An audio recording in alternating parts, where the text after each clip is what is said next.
చాలాసార్లు రక్షణ అనే పదాన్ని ఏం చేస్తామంటే విల్ కన్ఫైన్ ఇట్. చాలా మంది క్రైస్తవ సంఘాలలో నరకానికి పోకుండా పరలోకానికి పోతారు, అదే రక్షణ అనేది ఆగిపోతారు అక్కడ. విన్నారా? చాలా సంఘాలలో ఉండే ఒక మాట ఏంటంటే మనము పరలోకానికి పోవటం కోసము రక్షణ. ఈ భూమి మీద ఏంటి పరిస్థితి అది ఎవరికి తెలీదు, ఎవరు పట్టించుకోరు. భూమి మీద ఉండే దాని గురించి ఎవరు మాట్లాడరు. ఎక్కువ శాతము పరలోకానికి పోవటానికి, నరకాన్ని తప్పించుకొని మనం పరలోకానికి వెళ్ళటానికి కావాల్సిందే ఈ యొక్క రక్షణ అని అనుకుంటారు. కానీ నిజానికి ఈ యొక్క గ్రీక్ పదము సాల్వేషన్కు ఉండే గ్రీక్ పదం ఏంటంటే, ఎక్కడి నుంచి వచ్చింది ఈ పదం సాల్వేషన్ అనేది? సొటేరియా నుంచి వచ్చింది. సొటేరియా అంటే దాంట్లో 3 ఇంపార్టెంట్ థింగ్స్ ఉన్నాయి. ఒకటి వచ్చేసి సేఫ్టీ ఆర్ హోల్నెస్ అంటారు. అంటే నీకు సమృద్ధిగా అన్నీ అనుగ్రహింపబడము, అంతేకాకుండా నువ్వు కాపాడబడడం. ఆమేన్. ఏ పరిస్థితి అయినప్పటికీ నువ్వు కాపాడబడడం. రెండవది డెలివరెన్స్ అంటే కూడా ఆల్రెడీ బంధకాలలో ఉంటే విడిపింపబడడం. హల్లెలూయా. మూడవదిగా ప్రిజర్వేషన్ అంటే నువ్వు ఏదైతే హోల్నెస్ నీకు ఉండి దేవుడు ఇచ్చి ఉంటాడో అదే కంటిన్యూ అవుతుంటుంది నీ జీవితాంతం. మధ్యలో ఎక్కడ చెడిపోవడము అటువంటి పరిస్థితులు ఉండవు. హల్లెలూయా. అంటే దేవుడు ఎటువంటి దేవుడు అంటే తన యొక్క ప్రజలు తనను స్వీకరించిన వాళ్ళు, అంటే యేసుక్రీస్తును అంగీకరించిన వాళ్ళను గురించి దేవుడు చాలా జలస్ గాడ్. ఇప్పుడు for example will take Israel ప్రజలను ఆయన తన ప్రజలు అని చెప్పుకున్నాడు. తన ప్రజలు ప్రపంచం మ్యాప్లో చూస్తే చాలా చిన్న దేశం. పెద్ద పెద్ద దేశాలు ఈ ఇజ్రాయెల్తో పోటీ పడడానికి వచ్చి వాటితో తలపడడానికి వచ్చిన వాళ్ళందరూ కూడా నామరూపాలు లేకుండా పోతున్నారు. హల్లెలూయా. అర్థమవుతుందా? దేవుడు వాళ్ళ పక్షాన పోరాడుతున్న దేవుడు. ఆమేన్. ఇప్పుడు ఒకసారి ఆలోచిద్దాం. మనం యేసుక్రీస్తును అంగీకరించాం. యేసుక్రీస్తును అంగీకరించడం వల్ల తండ్రి అయిన దేవునికి పిల్లలమైనాము. ఇంకా దేవుడు మన పక్షాన ఇంకెంత పోరాడతాడు? అర్థమవుతుందా? హల్లెలూయా. ఇశ్రాయేలును గుర్తుపెట్టుకోండి. ఇశ్రాయేలును కాపాడువాడు కునకడు నిద్రపోడు కదా, వాక్యంలో ఉంది. ఈరోజు మనం లిటరల్ గా చూస్తున్నాం ఇశ్రాయేల్ మీద ఎంతమంది బాంబ్స్ వేస్తున్నారు, ఎన్ని పెద్ద పెద్దవి చేస్తున్నారు. ఇశ్రాయేల్ అట్లే ఉంది. ఆమేన్. ఎవరైతే ఇశ్రాయేల్కి వ్యతిరేకంగా వస్తున్నారో వాళ్ళ గొప్ప గొప్ప నాయకులందరూ అవుట్ అయిపోతున్నారు, క్లీన్ బౌల్డ్ అయిపోతున్నారు. అందరు ఎప్పుడు వస్తున్నారో ఏమవుతున్నారో తెలియదు. హల్లెలూయా. అందుకే నిన్ను నన్ను కాపాడే దేవుడు, మనం ఆయన అంగీకరించాం కాబట్టి మనల్ని దేవుడు ఆయన సొత్తుగా చేసుకున్నాడు. ఆమేన్. ఏ రోజైనా కొంచెం డిస్టర్బెన్స్ వచ్చినా ఇశ్రాయేల్ను చూడండి. ఇశ్రాయేలు ప్రజలు ఆయన ప్రజలని ఆయన చెప్పుకున్నాడు. వాళ్ళలో ఇంకా రక్షింపబడిన వాళ్ళు లేరు. అర్థమవుతుందా? ఇప్పుడు నువ్వు యేసుక్రీస్తును నీ జీవితంలో అంగీకరించడం వల్ల, వాక్యానికి నువ్వు జన్మించడం వల్ల ఏమైంది? నువ్వు దేవునికి సొంత కుమారుడు అయిపోయినావు. హల్లెలూయా. Praise the Lord. అయితే బ్రదర్ మీరు చెప్తున్నారు కానీ మా జీవితంలో ఇటువంటి పరిస్థితులు లేవు, అంతా గలిబిలిగానే కనిపిస్తుంది అంటే 2 కొరింథీ 4:4 ఒకసారి చూడండి. దేవుని స్వరూపి అయి ఉన్న క్రీస్తు మహిమను కనపరచు సువార్త ప్రకాశము వారికి ప్రకాశింపకుండా నిమిత్తము ఈ యుగ సంబంధమైన దేవత అవిశ్వాసులైన వారి మనోనేత్రములకు గుడ్డితనము కలుగజేసెను. హల్లెలూయా. ఈ వాక్యంలో ఒక పదం గుర్తుపెట్టుకోండి, యుగ సంబంధమైన దేవత. ఈ లోకంలో ఒక దేవత ఉన్నాడు, ఈ లోకానికి ఒక దేవుడు. వాడి టైం అయిపోవచ్చింది. ఎప్పుడైతే ఆదాము యొక్క లీజ్ అయిపోతుందో ఆ యుగ సంబంధమైన దేవత యొక్క లీజ్ కూడా అయిపోతుంది. కానీ అంతవరకు వాడే దేవునిగా ఉంటాడు. అర్థమవుతుందా? ఈ లోకంలో అందరూ కూడా వాడి యొక్క దాని కింద పనిచేస్తుంటారు చాలామంది. అయితే ఈ యుగ సంబంధమైన దేవత అంటే సైతాను అనే వ్యక్తి, వీడి వల్ల అన్ని ప్రాబ్లమ్స్ వస్తున్నాయని గుర్తించాల. వాడు గాస్పెల్కు అడ్డం పోతుంటాడు. అవిశ్వాసులకు దేవుని గురించిన సువార్త తెలియకుండా వారి యొక్క కళ్ళకు గుడ్డితనం కలిగిస్తుంటాడు. విశ్వాసులను కూడా డైవర్ట్ చేస్తుంటాడు. విశ్వాసులను కూడా దేవుని యొక్క మార్గంలో పోకుండా డైవర్షన్స్ తీసుకొస్తుంటాడు. ఎవరు తీసుకొస్తారు? అవి ఈ యుగ సంబంధమైన దేవుడు. వాడికి ఉన్న స్పెషాలిటీ ఏంటంటే మనుషులను దేవుని నుంచి పక్కకు మళ్ళించడమే వాని స్పెషాలిటీ. ఈరోజు నువ్వు యేసుక్రీస్తుని అంగీకరించినాను, నేను విశ్వాసంలో ఉన్నాను అని చెప్పుకుంటున్నా కూడా కష్టాలు అప్పుడప్పుడు వస్తుంటాయి, శ్రమలు అప్పుడప్పుడు వస్తుంటాయి. కారణం ఎవరు? ఈ యుగ సంబంధమైన అదే అర్థం చేసుకోవాలి మనం. చూడండి, ఎఫెసీయులకు రాసిన పత్రిక 6వ అధ్యాయంలో 10వ వచనం నుంచి ఒకసారి చూద్దాం. తుదకు ప్రభు యొక్క మహాశక్తిని బట్టి ఆయన యందు బలవంతులయ్యుండుడి. మీరు అపవాది తంత్రములను ఎదిరించుటకు శక్తిమంతులగునట్లు దేవుడిచ్చు సర్వాంగ కవచమును ధరించుకొనుడి. దేవుడిచ్చు సర్వాంగ కవచమును ధరించుకొనుడి. ఏలయనగా మనము పోరాడునది శరీరులతో కాదు కానీ, చాలు, మనం పోరాడేది శరీరులతో కాదు కానీ. నీ మీదకి ఎవరో వచ్చిండు, నీ మీద ఏదో కోర్టు కేసెస్ లేకపోతే నీ మీద గొడవకు వస్తున్నారు. మరి ఎవరు వచ్చినట్టు నీకు అక్కడ గొడవకు? ఫర్ ఎగ్జాంపుల్, రవి అనే వ్యక్తి గొడవకు వచ్చిండు అనుకుందాం. మనం ఏమనుకుంటుంటాము, వీనికి ఏమైందో, రవికి మొన్నటిదాకా బాగున్నాడు, ఈరోజు నాతో గొడవ పడుతున్నాడు. అర్థమైందా? మనుషులు ఏం చూస్తారంటే ఫిజికల్గా చూస్తుంటారు, కానీ దేవుని వాక్యం ఏం చెప్తుంది? మనము పోరాడున్నది శరీరులతో కాదు కానీ. శరీరులతో కాదు. అందరు పక్కన వాళ్ళకి తిరిగి చెప్పండి, నీ పోరాటం శరీరులతో కాదు. పోరాటం శరీరులతో కాదు. ఇది సింక్ అయిపోవాలా. నీ పోరాటం శరీరులతో కాదు. హల్లెలూయా, హల్లెలూయా. మరి ఎవరితో జరుగుతుందంట చూడండి. కానీ ప్రధానులతోనూ అధికారులతోనూ ప్రస్తుత అంధకార సంబంధులకు లోకనాథులతోనూ. ఈ మూడు కూడా ఈ లోకంలోనే ఉండేవి. బాగా ఆలోచించండి. ఈ లోకంలోనే ఉండే దయ్యాల కేటగిరీ ఇది. ఒకటేంటంటే ప్రిన్సిపాలిటీస్ అంటారు ఇంగ్లీష్లో, ప్రిన్సిపాలిటీస్. సెకండ్ది పవర్స్, అంటే ఇక్కడ ఏమంటుంటే ప్రధానులు, అధికారులు. అర్థమైందా? అధికార పీఠం మీద ఉండే వాళ్ళను ప్రధానులు, అధికారులు. తర్వాత మూడోది ప్రస్తుత అంధకార సంబంధులకు. ప్రస్తుతం ఈ టైం టు టైం మారుతుంటుంది. ప్రస్తుత అంధకార సంబంధులకు లోకనాథులు. ఇవన్నీ ఈ లెవెల్లో ఉంటాయి. ఇవి కాకుండా ఇంకొక లెవెల్ చెప్తున్నారు. నెక్స్ట్ ఆకాశ మండలమందు దురాత్మల సమూహములతోనూ పోరాడుచున్నాము. హల్లెలూయా, హల్లెలూయా. నేను లాస్ట్ వీక్ చెప్పాను, నీకు పరలోకం నుండి ఏదైనా అనుగ్రహింపబడితే గాని భూమి మీద నీకేది పొందుకోలేవు. ఆమేన్. సిసెరాతో ఎవరు పోరాడారని చెప్పాము? నక్షత్రములు పోరాడాయని చెప్పాము. స్టార్స్ ఫాట్ అగైన్స్ సిసెరా అనుంది వాక్యంలో. స్టార్స్ ఎప్పుడు ఫైట్ చేయాలా? ఇవే ఏంటంట అవి లాస్ట్ ఆకాశ మండలమందు దురాత్మల సమూహములతోనూ పోరాడు. ఒకటి కాదు, రెండు కాదు, సమూహాలు అన్ని పైన ఉన్నాయి. చెడ్డ ఆత్మలు సమూహాలు ఉన్నాయి. అవన్నీ పైనుంచి ఏం చేస్తుంటాయి? ఈ అధికారులతోనూ ఆ ప్రధానులతోనూ, అర్థమైందా, ఈ లోక సంబంధమైన లోకనాథులతో వీళ్ళని ఆపరేట్ చేస్తుంటారు. కాబట్టి మనం పోరాడేది మనుషులతో కాదు. ఈరోజు నీది ఏ సమస్య ఉన్నా దానికి వెనక మనిషి కాదు కారణము. లేదు బ్రదర్, ఆయన నా గురించి వేరేగా చెప్పిండు, వాళ్ళతో ఇట్లా మాట్లాడిండు, దానికి వెనక కూడా ఎవరున్నారు? వాళ్ళు కాదు. అర్థమవుతుందా? మనుషులు కాదు, మనుషుల వెనక పనిచేసే చెడ్డ ఆత్మలు. అది గుర్తించాలి మనం. హల్లెలూయా, హల్లెలూయా. నెక్స్ట్, అందుచేతను మీరు ఆపద్దినమందు వారిని ఎదిరించుటకును సమస్తము నెరవేర్చిన వారై. చాలు.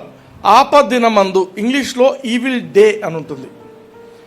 అందరి జీవితాల్లో ఒక ఈవిల్ డే ఉంటుంది. ఈవిల్ డే అనేది ఒకటే డే, కానీ బైబిల్లో గుడ్ డేస్ అని ఉంటుంది. మంచి రోజులు, చెడ్డ రోజు, దినం ఒకటే ఉంటుంది. తక్కువ, అది తక్కువ, గుడ్ ఎక్కువ ఉంటుంది. కానీ ఆ ఆపద్దినంలో కూడా నువ్వు ఆపద వచ్చిందని చెప్పి ఏడ్చడానికి కాదు. అది ఏమంటున్నాడు? ఆపద్దినమందు వారిని ఎదిరించుటకును. ఆగండి ఇక్కడ. అలా ఇప్పుడు ఆపద్దినం వచ్చింది, ఆపత్కాలం వచ్చింది. ఆపద వచ్చినప్పుడు ప్రతి ఒక్కరూ చేసే పని ఏంటి? ఫస్ట్ బాధపడతారు, కూర్చుంటారు, దుఃఖం వస్తుంది, ఏడుపు వస్తుంది. ఏదొచ్చినప్పటికీ దే విల్ బి సఫరింగ్. ఆ ఆపద్దినము ఒక్కరోజు ఉండాల్సింది ఏమైపోతుంది? అది చాలా రోజులు అవుతా ఉంది. ఎందుకు? ఎదిరించటం లేదు కాబట్టి. అటు చదవండి మాట. ఆపద్దినమందు వారిని ఎదిరించుటకును. ఎవరిని ఎదిరించాలి? దురాత్మ శక్తులను ఎక్కడి నుంచి నీకు ప్రాబ్లం వచ్చిందో ఆ డిమానిక్ ఇన్ఫ్లుయెన్సెస్ నువ్వు బంధించాలి, నువ్వు వాటిని ఎదిరించాలి.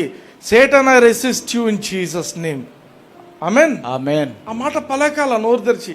కష్టం వచ్చిందంటే అబ్బా కష్టం వచ్చింది, అబ్బా నష్టం వచ్చింది అని మనం ఆలోచించడం కాదు. మనం చేయాల్సిందేంటి? ఆపద్దినమందు వీళ్ళందరినీ కూడా మనము ఎదిరించాలి, వీళ్ళని బంధించాలి. హల్లెలూయా. హల్లెలూయా. ఆకాశ మండలంలో ఉన్నా ఎక్కడున్నా నువ్వు మాట్లాడే మాటతో అవి బంధింపబడతాయి. ఎందుకు? నువ్వు యేసు నామం వాడితే అవి ఆగిపోతాయి ఇక్కడ. హల్లెలూయా. హల్లెలూయా. యాకోబు పత్రికలో ఏమంటాడు? అపవాదిని ఎదిరించుము, అది అప్పుడు మీ నుండి పారిపోతాడు. ఎప్పుడు పారిపోతాడు? నువ్వు ఏడ్చుకుంటూ కూర్చుంటే పారిపోడు. నువ్వు సమస్యను గురించి ఆలోచిస్తుంటే అది పారిపోడు. వాడు ఎప్పుడు పారిపోతాడంటే నువ్వు ఎదిరిస్తే పారిపోతాడు. Satan I rebuke you in Jesus name, Satan I bind you in Jesus name. అర్థమైందా? Use words. నీ నోటి మాటలు యేసు నామాన్ని తగిలిచ్చి ఏమి కావాలో అది పలకండి, ఏమి జరగాలనుకుంటున్నారో అది పలకండి. హల్లెలూయా. హల్లెలూయా. చదవండి. మీరు ఆపద్దినమందు వారిని ఎదిరించుటకును సమస్తము నెరవేర్చిన వారై నిలువబడుటకును శక్తిమంతులగునట్లు దేవుడిచ్చే సర్వాంగ కవచమును ధరించుకొనుడి. హల్లెలూయా. హల్లెలూయా. ఆపద్దినమందు నిలబడడం ఇంపార్టెంట్, పడిపోవడం కాదు ఇంపార్టెంట్. నిలబడాలి. నువ్వు నిలబడాలి. క్రైస్తవుడిగా నీవు నిలబడాలి, పడిపోయేది కాదు. ఇక్కడ ఏ పరిస్థితి వచ్చినా నువ్వేం చేయాలా? దాన్ని ఎదిరించిన తర్వాత నువ్వు సమస్తమును నెరవేర్చిన వారై నెరవేర్చాలి. హల్లెలూయా. ఏందా సమస్తం నెరవేర్చడం అంటే? సమస్తాన్ని నెరవేర్చడం అంటే ఏంటి? దేవుని యొక్క ఉద్దేశాన్ని నెరవేర్చాల. ఆమేన్. అంటే దేవుని ఉద్దేశం ఏంటి? నువ్వు గెలవడమే దేవుని ఉద్దేశం. హల్లెలూయా. హల్లెలూయా. ఏ పరిస్థితి వచ్చినా ఒక బిలీవర్ గెలవడమే దేవుని యొక్క ఉద్దేశం. దాన్ని నువ్వు నెరవేర్చాల. ఎట్లా నెరవేరుస్తావు? ఎప్పుడైతే సాతాను ఎదిరిస్తావో, ఆ దుష్ట శక్తులను ఎదిరిస్తావో, అప్పుడు నువ్వు సమస్తాన్ని జరిగించిన వ్యక్తివైతావు. హల్లెలూయా. హల్లెలూయా. గమ్మున కూర్చుంటే నువ్వు ఓడిపోయినావు. నువ్వు ఏడ్చు పడిపోయి ఏం చేసినా కూడా ఏమీ జరగదు. నేను ఉపవాస ప్రార్థన చేసినా జరగదు. ఏం చేయాలి? ఎక్కడ అపవాది ఉన్నాడు, వాడు ఎక్కడి నుంచి నా మీదికి వస్తున్నాడు, అక్కడ నువ్వు బంధించాలి వాడిని. హల్లెలూయా. దానికి సంబంధించిన ఈ సమస్యకు సంబంధించిన ప్రతి చెడ్డ ఆత్మకార్యాలన్నింటినీ యేసుక్రీస్తును బంధించినట్లయితే అప్పుడు నువ్వు సమస్తాన్ని నెరవేర్చిన వాడివైతావు. ఆ నెరవేర్చడం అంటే ఏంటి? నువ్వు గెలవాలి, నువ్వు నిలబడాలి. హల్లెలూయా. దేవుడు ఏం చేస్తాడు తెలుసా? ఏదైనా పరిస్థితి వస్తే నువ్వు ఎలా డీల్ చేస్తున్నావు అనేది దేవుడు చూస్తాడు. నా కుమారుడు ఈ యుద్ధాన్ని ఎట్లా చేస్తున్నాడు, ఓ ప్రభువా నడుస్తుంటారు కొన్నిసార్లు. అది ఇష్టం లేదు దేవునికి. దేవునికి ఎట్లా ఇష్టం అంటే ఆయన నామాన్ని నువ్వు వాడుతూ ఆ వాటిని జయిస్తూ ముందుకు పోవడమే దేవునికి ఇష్టం. హల్లెలూయా. హల్లెలూయా. నెక్స్ట్ చదవండి. ఏలైనగా మీ నడుమునకు సత్యమును దట్టి కట్టుకొని నీతి అను మైమరుపు తొడుగుకొని. ఒక నిమిషం. ఒకటేమో ఫస్ట్ ఏమంటున్నాడు? సత్యం అనే దట్టి కట్టుకొని. బ్రదర్, నేను ఎంత సత్యం మాట్లాడతాను, నేను ఒక్క అబద్ధం కూడా చెప్పను, కానీ నాకు సమస్య వచ్చింది. విన్నారా ఈ మాటలు? వింటారు. నెక్స్ట్ దిస్ నీతి అను మైమరుపు. నీతి అనే మైమరుపు. ఎంత నీతిమంతుణ్ణి, నేనెంత నీతిగా బ్రతుకుతున్నాను, దేవుని నమ్ముకున్నాక నీతిమంతుణ్ణి అయినాను, అయినా నేను నీతిలోనే బ్రతుకుతున్నాను, అయినప్పటికీ సమస్య వచ్చింది. జరుగుతుంది అది కూడా. నెక్స్ట్ పాదములకు సమాధాన సువార్త వలనైనా. బ్రదర్, నేను చేసినంత సువార్త ఇంకెవడు చేయలేదు, కానీ నాకు సమస్యలు వస్తున్నాయి. విన్నారా ఇట్లాంటి మాటలు? Surely we'll listen to these things. Next. సిద్ధ మనస్సును జోడు తొడుగుకొని నిలవడుడి. ఇవన్నీ కాక విశ్వాసమును డాలు పట్టుకొని. విశ్వాసమనే డాలు పట్టుకోండి. మనం ఫెయిత్ సిరీసే మాట్లాడుతున్నాం. విశ్వాసం అనే డాలు పట్టుకున్నావు. నువ్వు పట్టుకున్నా కూడా ఏమైతుంది? ఆ సాతాను యొక్క బాణాలు తగులుతూ ఉంటాయి. నువ్వు యాక్చువల్లీ చక్కగా వాడితే అవి తగలకూడదు. చదవండి ఆ మాట.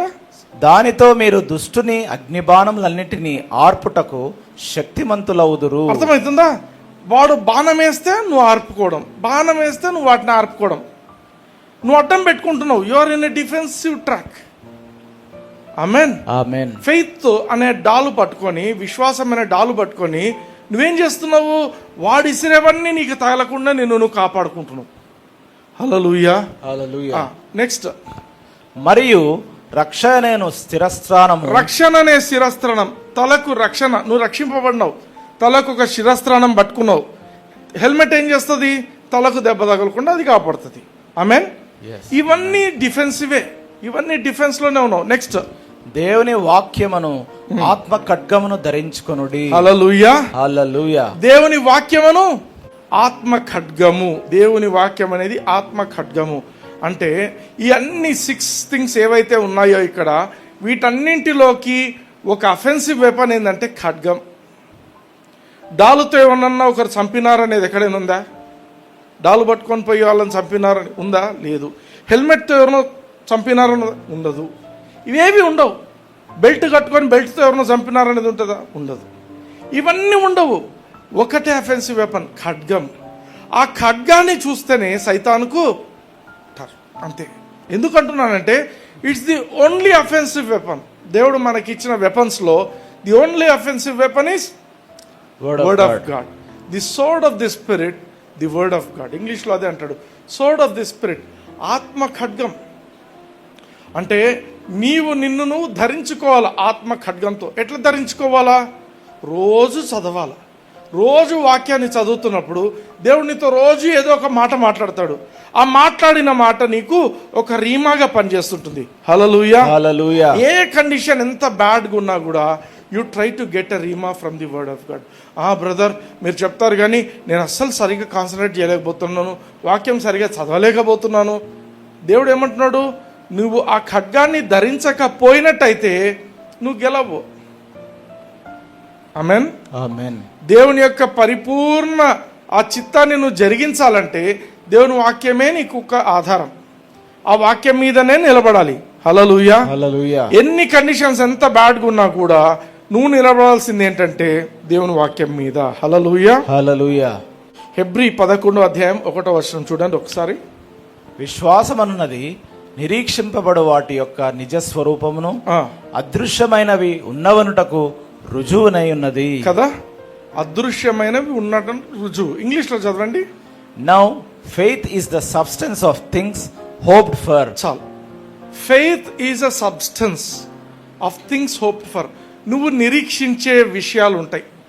నువ్వు ఏదైనా నీ జీవితంలో ఆశపడే విషయాలు ఉంటాయి, నిరీక్షించే విషయాలు ఉంటాయి. ఆ విషయానికి నీ విశ్వాసము సబ్స్టెన్స్ని ఇస్తుంది. సింపుల్గా మీకు అర్థమయ్యేది చెప్తాను. ఇప్పుడు దోశ తినాలని ఉంది. దోశ అందరికి ఇష్టమే కదా. దోశ తినాలని ఉంది. దోశకు సబ్స్టెన్స్ ఏంటి? దోశ పిండి. అర్థమైందా? పిండి సబ్స్టెన్స్. నాకు దోశ తినాలని ఉందని పేనం ఒక్కటి పెట్టుకుంటే అవుతుందా? లేదు. ఆ సబ్స్టెన్స్ ఏదైతే ఉందో అది faith. Faith will give substance to what you want. నీకేమి కావాలని నువ్వు నిరీక్షిస్తున్నావో, నీవు ఏం జరగాలని నువ్వు ఆశిస్తున్నావో దానికి విశ్వాసం అనేది ఇట్ విల్ గివ్ మ్యాటర్, సబ్స్టెన్స్ని ఇస్తుంది. హల్లెలూయా. హల్లెలూయా. మరి ఫెయిత్ ఎక్కడి నుంచి వస్తుంది? Faith comes by hearing and hearing by the word of Christ. యేసుక్రీస్తును గురించి వింటేనే నీకు విశ్వాసం వస్తుంది. హల్లెలూయా. హల్లెలూయా. అందుకే చూడండి, ఎరికో గోడల దగ్గరికి పోయినప్పుడు వీళ్ళు ఇశ్రాయేలీయులు కనాను దేశంలోకి ఎంటర్ అయినారు. ఎరికో గోడలు చాలా పెద్దగా ఉన్నాయి, ఇవి అడ్డం. ఈ ఎరికో గోడలు పడిపోవాలా. దేవుడు చెప్పిండు, వాళ్ళకు ఒక ఇన్స్ట్రక్షన్ ఇచ్చిండు. చూడండి, యెహోషువ 6:3-5 వరకు చదవండి. మీరందరూ యుద్ధ సన్నద్ధులై పట్టణమును ఆవరించి ఒక మారు దాని చుట్టూ తిరగవలెను. అలాగు 6 దినములు చేయిచూ రావలను. 7 యాజకులు పొటేలు కొమ్ము బూరలను పట్టుకొని ముందుగా నడవవలను. 7వ దినమున మీరు 7 మార్లు పట్టణం చుట్టూ తిరుగుచుండగా ఆ యాజకులు బూరలను ఊదవలను. మానక ఆ కొమ్ములతో వారు ధ్వని చేయుచుండగా మీరు బూరల ధ్వని వినునప్పుడు జనులందరూ ఆర్భాటముగా కేకలు వేయవలను. అప్పుడు ఆ పట్టణ ప్రాకారము కూలును కనుక. హల్లెలూయా. ఎప్పుడు కూల్తాయన్నాడు? కేకలు వేసినప్పుడు కదా. కేకలు వేసినప్పుడు అవి కూల్తాయి. అంటే కేకలు వేసేప్పుడు అవి ఎట్లా ఉంటాయి? గోడలానే ఉంటాయి, నిలబడే ఉంటాయి. బాగా ఆలోచించండి. గోడలు కూలిపోతుంటే సంతోషంతో అందరు కేకలేస్తారు, భలే పడిపోయినాయి. దేవుడు అది కాదు చెప్తున్నది, అవి అలా నిలబడి ఉంటాయి, వాటిని చూస్తూ నువ్వు కేకలేయాలి. నువ్వు కేక వేసినప్పుడు అవి కూలిపోతాయి. హల్లెలూయా హల్లెలూయా. దేవుడు ఒక వాక్యం ఇచ్చినప్పుడు ఆ వాక్యాన్ని తూచా తప్పకుండా ఆ వాక్యం మీద నిలబడితే రిజల్ట్ అదే వస్తుంది. ఆమేన్. అందుకే చూడండి, ఇదే అధ్యాయంలో 20వ వచనం చూడండి. యాజకులు బూరలు ఊదగా ప్రజలు కేకలు వేసిరి. ఆ బూరల ధ్వని వినినప్పుడు ప్రజలు ఆర్భాటముగా కేకలు వేయగా ప్రాకారము కూలెను. హల్లెలూయా హల్లెలూయా. ముందు కూలలేదండి, ముందు కూలలేదు, అది అట్లే ఉంది. వీళ్ళు దేవుని మాట చెప్పిన ప్రకారం దేవుడు ఏం చెప్పాడు, మీరు అరిస్తే అవి కూలుతాయి. బలి చెప్తున్నారు, అరిస్తే ఎట్లా కూలుతాయండి అని మాట్లాడేటోళ్ళు కూడా ఉంటారు క్రైస్తవుల్లో. కానీ దేవుడు ఏమంటున్నాడు, నేను చెప్పింది ఆ మాట ఏదైనా దాన్ని గట్టిగా పట్టుకున్నావంటే అదే జరుగుతుంది. హల్లెలూయా హల్లెలూయా. అది ఎట్లా జరుగుతుంది, ఏం జరుగుతుంది సంబంధం లేదు, నీకు సంబంధం లేదు. నువ్వేం చేయాలి అని దేవుడు చెప్తాడో నువ్వు అది చేయాలి. ఆమేన్ ఆమేన్. మొన్నటి దినం నేను మామూలుగా రెగ్యులర్గా బైబిల్ చదువుతుంటాం, మామూలుగా చదివే కొద్దీ నేను రెగ్యులర్గా వరుసగా చదువుతుంటాను చాప్టర్స్. సడన్గా ఏమైందంటే బైబిల్లో మధ్యలో కొన్ని పేపర్స్ ఇట్లా కదులుతున్నాయి. నేను రొటీన్గా చదివేది కాకుండా ఆగి ఏముంది ఇక్కడ అని చదవడం మొదలు పెడితే 2వ సమూయేలు 22వ అధ్యాయం 48వ వచనం వచ్చింది. చూడండి. ఆయన నా నిమిత్తము ప్రతిదండన చేయు దేవుడు. హల్లెలూయా హల్లెలూయా. అంటే నేను పోరాడేది లేదు ఇక్కడ, దేవుడు నాకు ఇచ్చిన మాట. It's a rhema. ఇంగ్లీష్లో చదవండి. It is God that avenged me. It is God that avengeth me. అంటే నాకు ఎదురుగా ఎవరైనా వచ్చి పోరాడుతుంటే ఎవరు పోరాడతారంట? దేవుడే పోరాడతాడు. హల్లెలూయా హల్లెలూయా. నువ్వు పోరాడితే బాగుంటుందా, దేవుడు పోరాడితే బాగుంటుందా? నువ్వు పోరాడితే అలసిపోతావు, గ్యారంటీ కూడా లేదు నువ్వు గెలుస్తావు లేదో కదా. పెద్ద పెద్ద వాళ్ళు వస్తే ఏడ పోరాడతాం, మనం గమ్మున కూర్చుంటే అయిపోయా. ఆయన పోరాడతాడంట. హల్లెలూయా. It's a Reema. మీకు ఎగ్జాంపుల్ చెప్తున్నా. It is God that avengeth మీ, తర్వాత and that bringeth down the people under me. Hallelujah hallelujah. bringeth down the people. పైకి ఎవరైతే ఎగురుతుంటారో కిందికి తీసుకొస్తాడు. హల్లెలూయా. అర్థమవుతుందా? అంటే నువ్వు బైబిల్ చదవకపోతే నీకు రీమా రాదు. బైబిల్ రోజు చదవాలా. ప్రభువా, నాకు ఆ అడిక్షన్ ఇతండి, నేను రోజు బైబిల్ ఎక్కువ చదవాలా, నేను దేవుని వాక్యమే ఎక్కువ వినాలా అని దేవుణ్ణి అడగాల. నువ్వు ఆశ కలిగితేనే దేవుడు తృప్తిపరుస్తాడు ఆ మాటలు. అర్థమైందా?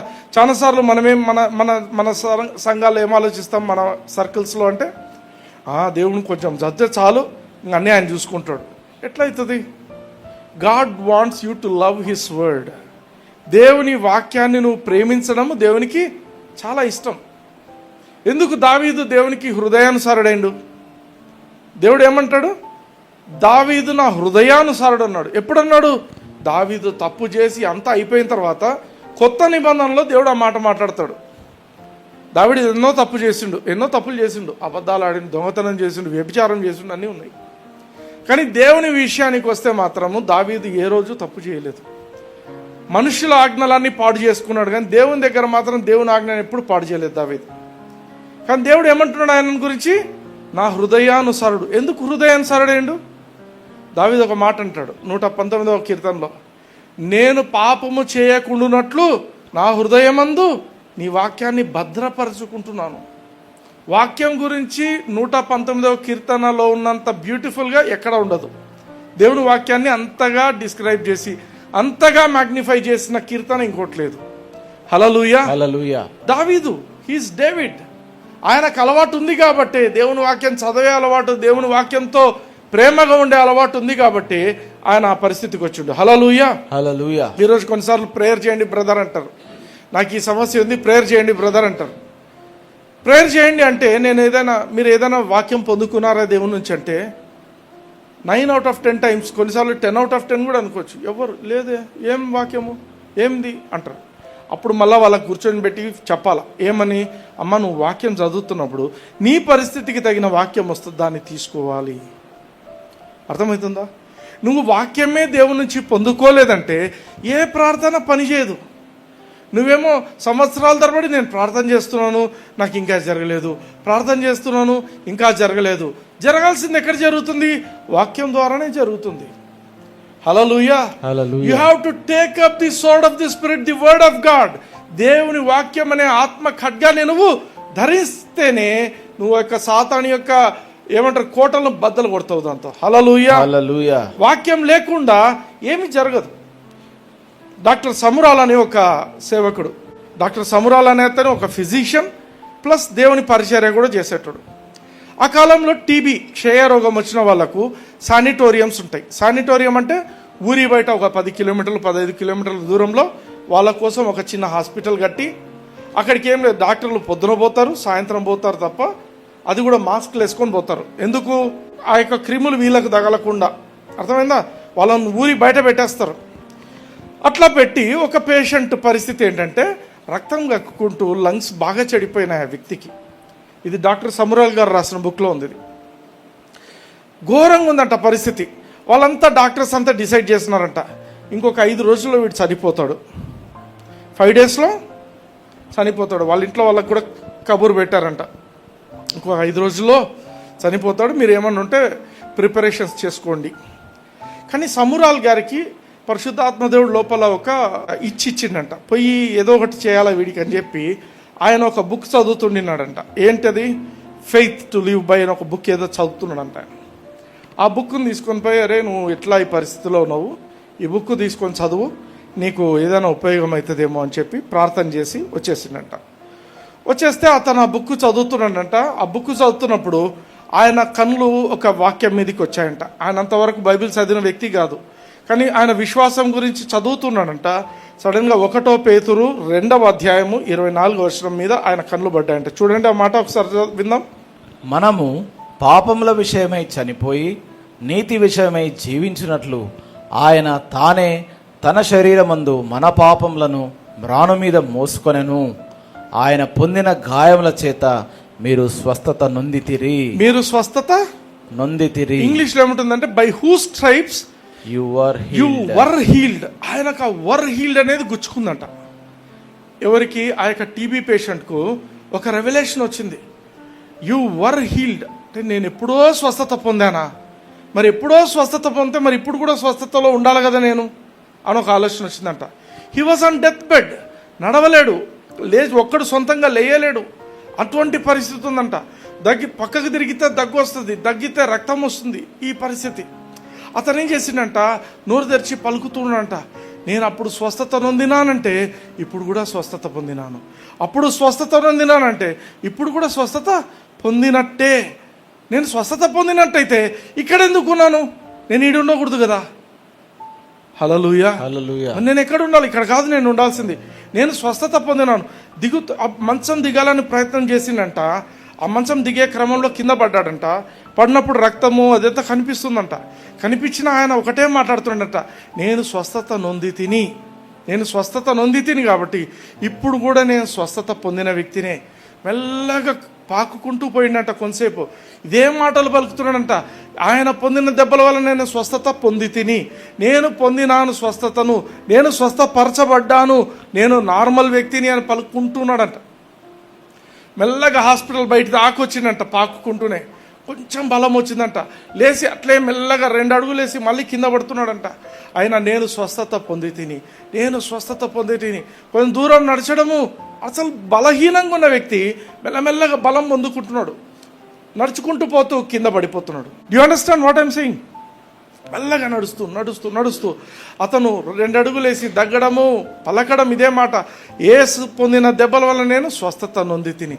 అలాగే మెల్లగా నడుచుకుంటూ వెళ్ళి 10 కిలోమీటర్లు వచ్చేసినట్టు దాటినంట. హల్లెలూయా. హల్లెలూయా. కొంచెం కూడా జరగలేనోడు ఆ యొక్క విశ్వాసముతో బలమునొంది. వినారా? రోమీలకు రాసిన పత్రికలో ఉంటుంది.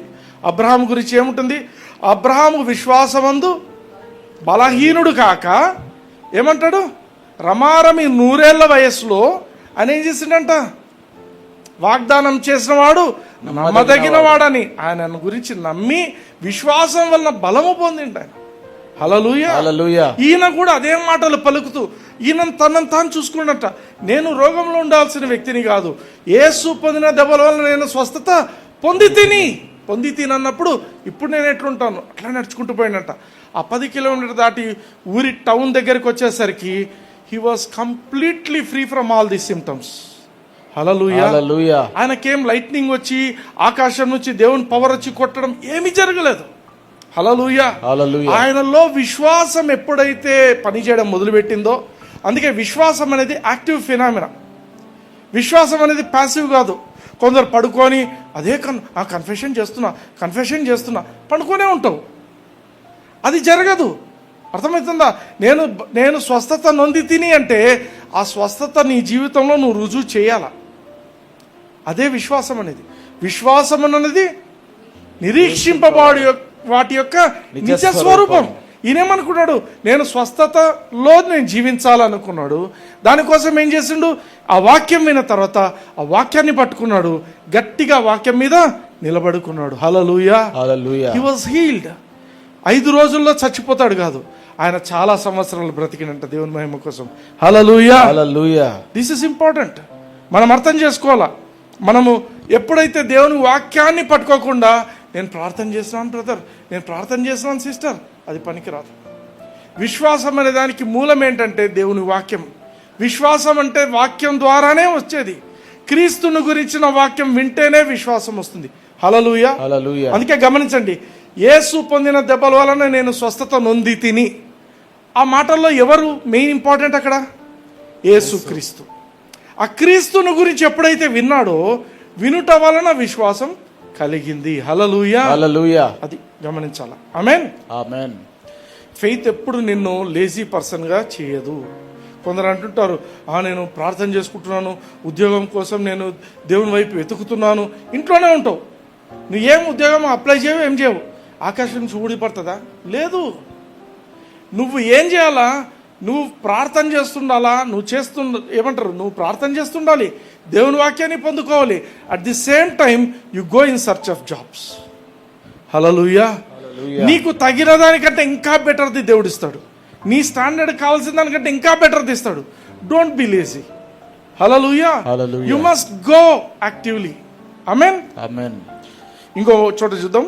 లూకాసు వార్త 15వ అధ్యాయంలో ఒక కొత్త నిబంధనలో యేసు ప్రభు చెప్పిన మాటలు, యేసు ప్రభు చేసిన కార్యం చూడండి. ఇక్కడ లూకాసు వార్త 5వ అధ్యాయం 18వ వచనం నుంచి 25వ వచనం.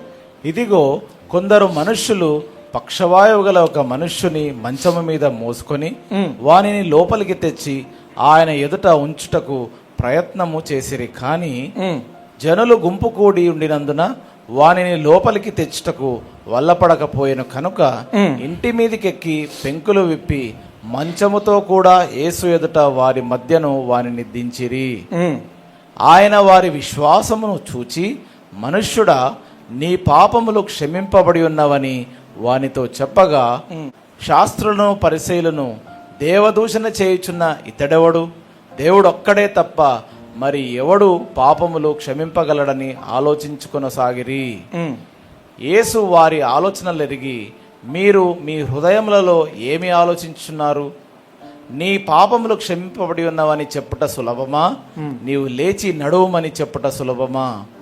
అయితే పాపములు క్షమించుటకు భూమి మీద మనుష్య కుమారుడికి అధికారము కలదని మీరు తెలుసుకొనవలను అని వారితో చెప్పి, పక్షవాయువు గల వాని చూచి, నీవు లేచి నీ మంచమెత్తుకొని నీ ఇంటికి వెళ్ళుమని నీతో చెప్పుచున్నానెను.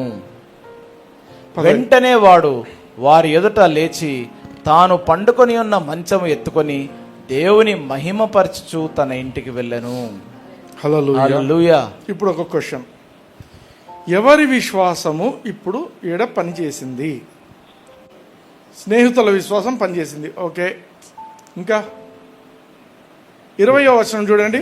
పక్షవాయువు గలవాడు, పక్షవాయువు గలవాంది. 20వ వచనం చూడండి. ఆయన వారి విశ్వాసమును చూచి, వారి విశ్వాసం plural. when he saw their faith, friends విశ్వాసం ఉంది, పక్షవాయువు అంది ఉంది విశ్వాసం. హల్లెలూయా. బాగా గమనించండి. వీళ్ళు ఏం చేస్తారు? పక్షవాయువు కలిగిన వాడు అసలు లేలేడు, నడవలేడు, కానీ వాడు మాట్లాడగలడు. అరే యేసుప్రభు వచ్చిందంట, ఇంట్లో యేసుప్రభు ఉన్నాడంట, నేను ఈడ పడున్నాను, నన్ను తీసుకుపోండి యేసుప్రభు దగ్గరికి. సరే, వాళ్ళందరూ వచ్చి యేసుప్రభు దగ్గర తీసుకొద్దామని తీసుకొచ్చినారు. లోపలికి తీసుకుపోదామంటే అస్సలు కుదరటం లేదు, జనాలు ఫుల్గా ఉన్నారు. ఏం చేయాలా అర్థం కావటం లేదు. సరే, ఏం చేశారు వాళ్ళు? యేసు ప్రభు ఉన్న ఇంటి మీద ఆ పైకప్పుకు ఈ మంచంతో పాటు వీని పైకి తీసుకుపోయినారు. హల్లెలూయా. హల్లెలూయా. ఒకసారి ఆలోచించండి. ఆ వ్యక్తికి ఎవరు? ఈ బెడ్ ఫాస్ట్ వ్యక్తి. బెడ్ ఫాస్ట్ అంటే ఈ రోగంతో, ఈ యొక్క పక్షవాయువుతో ఉన్న వ్యక్తికి విశ్వాసం ఉంది అని చెప్పడానికి ఇదే నిదర్శనం. ఎంతమంది బెడ్ మీద ఉండి కదలలేని వ్యక్తులు వాళ్ళని ఇంటి మీద పైకి అప్పు దాకా తీసుకపోమని చెప్తారు? చెప్తారా? కొంచెం కదిలితేనే హే అని వస్తారు కదా. కానీ ఆయన ఏం చేసిండు? అరే దారి లేదంట అంటే పైకప్పు నుంచి తీసుకుపోదామా? అట్లనే కానివ్వండి. అర్థమైందా? తాళ్ళేసి ఓరు పైకి పోయినారేమో, ఇద్దరు పైన పోయి పైనుంచి పట్టుకొని కింద నుంచి ఆ మంచాన్ని లాగడం, పై వరకు లాగి మళ్ళీ కప్పంతా తీసేంత వరకు. పొరపాటున ఏ తేడా జరిగినా పైనుంచి కింద పడతారు. అర్థమవుతుందా? ఈ అందరికీ విశ్వాసం ఉంది ఇక్కడ. వాళ్ళు ఏం చేస్తారు? పైనుంచి యేసు ప్రభు దగ్గరికి ఆ యొక్క వ్యక్తిని కిందికి దించారు. హల్లెలూయా. హల్లెలూయా. ఆ వ్యక్తికి విశ్వాసం ఉంది అని చెప్పడానికి ఇంకొక సూచన ఏంటంటే, యేసు ప్రభు ఆ వ్యక్తితో మాట ఏమని మాట్లాడారు? Rise up, take up your bed and walk. తెలుగులో చదవండి 24th verse. అయితే పాపములు క్షమించుటకు భూమి మీద మనుష్య కుమారుడికి అధికారం కలదని మీరు తెలుసుకునవలనని వారితో చెప్పి, పక్షవాయువు గల వాని చూచి నీవు లేచి నీ మంచం ఎత్తుకొని నీ ఇంటికి వెళ్ళుమని నీతో అంతే. యేసు ప్రభు ఆయనతో నువ్వు లేయి, నీ మంచం నువ్వే ఎత్తుకో, ఎవరో పక్కనోడు కాదు, నువ్వే ఎత్తుకో నీ మంచాన్ని, వెళ్ళు అన్నాడు. వెంటనే అతను ఏం చేసిండు? వెంటనే రెస్పాండ్ అయ్యిండు. ఓసారి ఆలోచిద్దాం. ప్రభువా నువ్వే చూసినావు కదా ప్రభువా, నేను నడసలేనోడిని, ఎప్పటి నుంచో నడసలేకుండా ఇప్పుడు కూడా అదే పరిస్థితిలో ఉన్నా, వాళ్ళే కదా నన్ను తెచ్చిడబెట్టింది, మొదట నువ్వు స్వస్థపరచు తర్వాత నేను లేచిపోతాను అన్నాడా? అట్లా అంటే స్వస్థత రాదు. అర్థమవుతుందా? యేసు ప్రభు ఒక మాట విడుదల చేస్తూనే వెంటనే దాని మీద యాక్ట్ అయ్యిండు. Hallelujah. Hallelujah. This faith is acting on God's word. దేవుని వాక్యం మీద ఆయన నిలబడడమే విశ్వాసం. హల్లెలూయా. అందుకే హీ వాజ్ వెరీ రెడీ. ఈ మాస్టర్ నాతో ఏదైనా ఒక మాట చెప్తే ఆ మాట నేను తీసుకుంటాను. That is faith. That is faith. This man had faith. ఈయన ఫ్రెండ్స్ అందరికీ కూడా ఫెయిత్ ఉంది. యేసు ప్రభు దగ్గరికి పోతే ఏ కార్యమైనా జరుగుతుంది. కింద కుదరలేదు, పై కప్పును విప్పి పైనుంచి ఒక మనిషిని కిందికి దించారు. యేసు ప్రభు అన్నాడు, అయ్యా ఎంత గొప్పదయ్యా మీరు విశ్వాసం, నా మీద ఇంత ఆధారపడుతున్నారా? నా దగ్గరికి రావడానికి ఈ మనిషిని పైకి తీసుకుపోయినారా? తేడా కొట్టింటే పక్షవాయువు కాదు, కాళ్ళు చేతులు ఇరిగేవాడికి. అయినప్పటికీ ఆ వ్యక్తి ఇష్టపడ్డాడు తీసుకుపోవడానికి, మీరు కూడా తీసుకొచ్చారు. హల్లెలూయా. This is faith. విశ్వాసంతో నువ్వు ఉన్నట్టయితే, ప్రభా నీ మాట నాకు ఒక్కటి చెప్పు ప్రభా, నేను ఆ మాట ప్రకారంగా చేస్తాను. ఇప్పుడు అందుకే మన పరిస్థితులు ఏమైనా ఉండొచ్చు. మెయిన్గా లోకంలో 2 పరిస్థితులు ఉంటాయి అందరి జీవితాల్లో. ఒకటి ఆర్థిక పరిస్థితులు, ఒకటి రోగాలు కదా, హెల్త్ అండ్ ఫైనాన్సెస్. ఏం చేయాలి? దేవుని దగ్గర కూర్చోవాలి. ప్రభా నాతో ఒక మాట మాట్లాడుతండ్రి. రోజు బైబిల్ చదువుతున్నట్టే క్రమంగా చదవాలా. చదువుతున్న దాంట్లోంచి దేవుడు నీతో మాట్లాడతాడు. హల్లెలూయా. హల్లెలూయా. ఒకరోజు ఏమైంది తెలుసా, నేను అసలు ఐ వాజ్ వేగ్. నేను సువార్తలు చదవాల్సి వచ్చింది. ప్రభా నాతో మాట్లాడిన ఆయన నాకు కొంచెం కష్టం వచ్చింది. ఏంది ప్రభా ఇది అని అనుకుంటూ చదువుతుంటే ఈ గాబ్రియల్ దూత మేరీతో డిస్కషన్ ఉంటుంది, అది వచ్చింది. కానీ లాస్ట్లో ఒక మాట ఉంటుంది. ఏమంటుంది తెలుసా? దేవునికి అసాధ్యమైంది ఏది లేదు. Amen. That was the rhema for me. నువ్వు ఏదో చదువుతుంటావు, యోబే చదువుతుంటావు, యోబు గ్రంథమే చదువుతుంటావు, లేకపోతే ఇంకేదో చదువుతుంటావు. దేవుడు సమర్థుడు నీకు ఒక వాక్యం ఇవ్వటానికి. నీకు ఆశ ఉన్నట్టయితే నువ్వు వాక్యాన్ని పట్టుకో. ప్రభా నాతో మాట్లాడుతండ్రి, ఈరోజు నువ్వు మాట్లాడితే తప్ప నేను పోను. ఆ మాట తీసుకున్న తర్వాత ఆ మాటను పదే పదే పలుకుతుండాలా, గుర్తు చేస్తుండాలా. It is the Lord that avengeth me and bringeth down the people under me. Hallelujah. It is God that avengeth me. దేవుడు చూసుకుంటున్నాను. హల్లెలూయా. పలకాల మాటలు. నీకే మాట ఇచ్చింటాడో అది పలకడం మొదలు పెట్టాలి.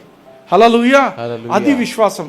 నువ్వు వాక్యమే చదవకుండా ఏమీ చేయకుండా గమ్మునున్నావంటే దట్ ఈస్ ఈక్వల్ టు అవిశ్వాసం, అన్బిలీఫ్. మత్తయి సువార్త 13వ అధ్యాయం 58వ వచనము. వారి అవిశ్వాసమును బట్టి ఆయన అక్కడ అనేకమైన అద్భుతములు చేయలేదు. యేసు ప్రభు ఎక్కడన్నా పోతే అద్భుతాలే జరుగుతాయి.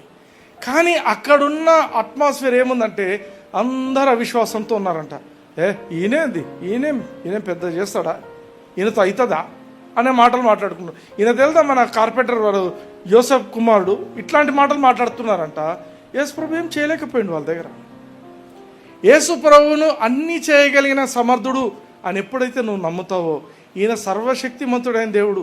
మన ఊరికే పాటల్లో పాడడం కాదు, సర్వశక్తిమంతుడా అని పాడతారు. సర్వశక్తిమంతుడు ఎక్కడ సర్వశక్తిమంతుడు? నీ సమస్యలో కూడా సర్వశక్తిమంతుడు ఆయన. నీకు డబ్బు ఇచ్చే దాంట్లో సర్వశక్తిమంతుడు, నీకు కష్టం నుంచి బయటికి తీసుకొచ్చే దాంట్లో సర్వశక్తిమంతుడు. ఆయన ఏదైనా చేయగలిగిన దేవుడు. అది నమ్మాలా. When you do that, you are giving faith to your situation.